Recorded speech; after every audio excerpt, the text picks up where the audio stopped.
Hello friends, welcome back to our YouTube channel Ayurveda hacker. आज हम जिस औषधि के बारे में बात करने जा रहे हैं वो है आम बात की सर्वश्रेष्ठ औषध और उसका नाम है एरंड। तो आज हम आपको इसी के बारे में सारी जानकारी देंगे। हमारे साथ वीडियो के एंड तक बने रहिए। चलिए शुरू करते हैं। हिंदी में इसे एरंड के अलावा रेणी, एरंड या फिर एरंडी जैसे नामों से भी जाना जाता है। मराठी में इसे एरंडी कहते हैं, इंग्लिश में इसे कैस्टर ऑयल कहते हैं। इसका बॉटेनिकल नेम है रिसिनस कम्युनिस और इसे यूफोरबिएसी फैमिली में रखा गया है। आचार्य चरक ने इसे भेदनीय, सेदोपग, अंगमर्द प्रशमन और मधुर स्कंध में रखा है। वहीं आचार्य सुश्रुत ने इसे विदारी गंधादि, अधोभागहर और वात संशमन में रखा है। अब देखते हैं इसका थोड़ा सा परिचय। चरक में एरंड मूलम वृक्षवात हराणाम कहा गया है। यह वर्ड बहुत ज़्यादा इम्पॉर्टेंट है, इसको एज इट इज़ याद रखना है कि एरंड मूलम वृक्षवात हराणाम। अब देखते हैं हम इसके पर्याय। इसके पर्याय हैं गंधर्व हस्त, पंचांगुल, चित्रबीज, वातारी, चित्रक, उरुबुक, हस्तिपर्णक, उत्तानपत्रक और हस्तिकर्ण।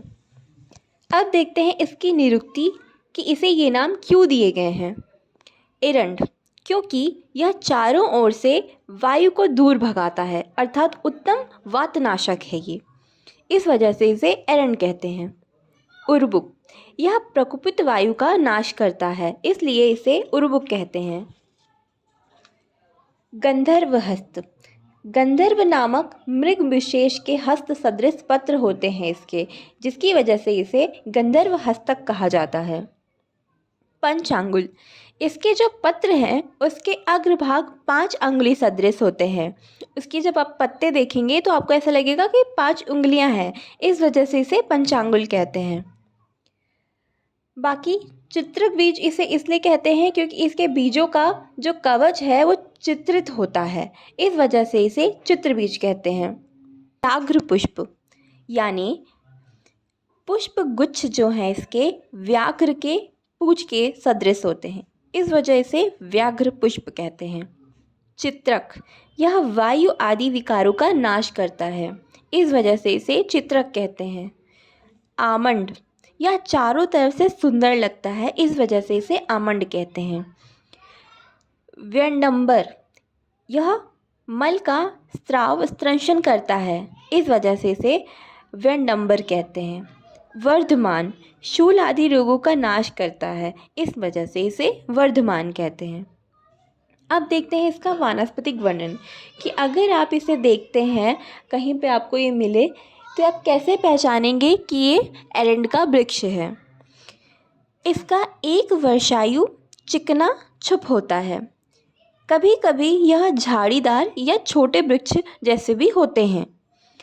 इसके पत्र जो हैं वो चौड़े 7 या अधिक खंडों में एकांतर पत्रधार आरावत दंतुरित होते हैं। इसके पत्र वृंत जो हैं 2 से 5 सेंटीमीटर लंबे होते हैं। इसके पुष्प एक लिंगी, फल गोलाकार, पक्व अवस्था में हरित वर्ण का और मृदुकंटक युक्त होता है। बीज इसके फल पकने पर धूप से फट जाते हैं और बीज भूमि में गिर पड़ते हैं। प्रत्येक फल में 3-3 बीज होते हैं, गोलाकार, चिपटे, 4 से 12 सेंटीमीटर लंबे, एक तरफ चिपटे और दूसरी तरफ कुछ गोल होते हैं। इसकी जो मूल है वो ऊपर के भाग में मोटे तथा नीचे पतले होते हैं।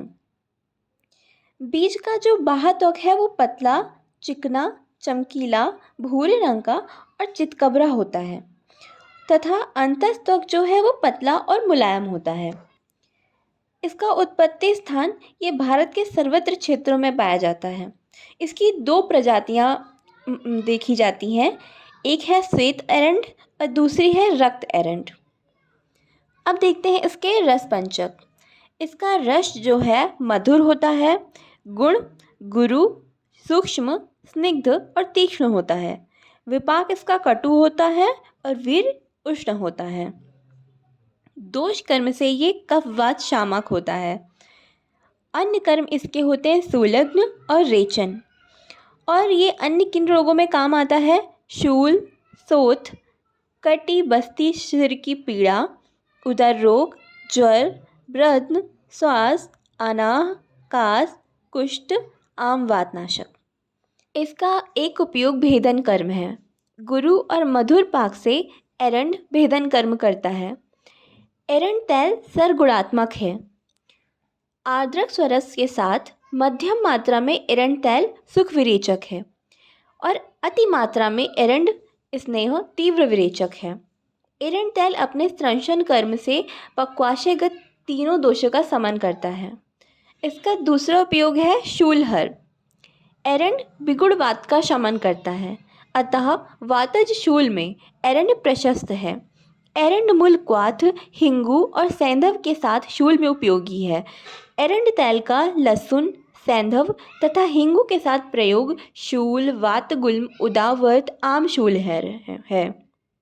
एरंड मूल क्वाथ का यवक्षार के साथ प्रयोग पार्श्वशूल एवं हृदशूल है। एरंड वात अनुलोमक एवं शूलग्न होने से उपयोगी है। इसका तीसरा उपयोग है आम वात में। ये बहुत इंपॉर्टेंट है। तिक्त, कटु एवं उष्णता से एरंड तैल और उसका मूल आम का पाचन करता है। उष्णवीर से वात शामक है, अतः आम वात में एरंड तैल का शुंठी क्वाथ के साथ सेवन उपयोगी है। एरंड तैल के अभ्यंग से अथवा एरंड पत्र कल के स्वेदन से आम वात की पीड़ा तुरंत कम होती है। एरंड बीज को पीसकर दूध के साथ आम वात में प्रयोग करने पर यह कटशूल एवं गृदृषि की श्रेष्ठ औषध है। इसके अलावा वात व्याधि, उदर रोग, शोथ, अर्श, अनाह, आदमान, वृद्ध रोग, श्वासकास, कामला, वृष आदि में भी उपयोगी है। अब हम देखते हैं इसका आमयिक प्रयोग। इसका पहला आमयिक प्रयोग है एरंड मूल को दूध में उबालकर ज्वर युक्त प्रवाहिका में प्रयोग करते हैं। दूसरा, एरंड मूल सिद्ध दूध को उदर रोग से पीड़ित व्यक्ति को विरेचनार्थ देते हैं। तीसरा, एरंड पत्र छार, त्रिकटु, तेल और गुड़ इन्हें समान भाग में मिलाकर कास में चटाते हैं। चौथा, वासा, अर्क, एरंड आदि के पत्र के क्वाथ से अर्श में सेचन करना चाहिए। पांचवा, अपतानक में एरंड का परिषेकादि के रूप में प्रयोग करना चाहिए। छठवा, वृद्ध रोग में 1 मास तक दूध के साथ एरंड तैल पिलाना चाहिए। सातवां, यष्टि मधु क्वाथ में एरंड तैल डालकर पीने से पित्तज गुल्म और पैतिक शूल होता है। अब देखते हैं इसका प्रयोज्य अंग। मूल, पत्र, बीज और तैल। मात्रा, अगर हम तैल उपयोग कर रहे हैं तो 1 पल यानी 40 ग्राम। इसके विशिष्ट कल्प हैं एरंड सप्तक क्वाथ, एरंड पाक, गंधर्व हस्त तैल। अब देखते हैं इसका chemical composition. Alkaloids, ricin, albumin, ricin, gallic acid.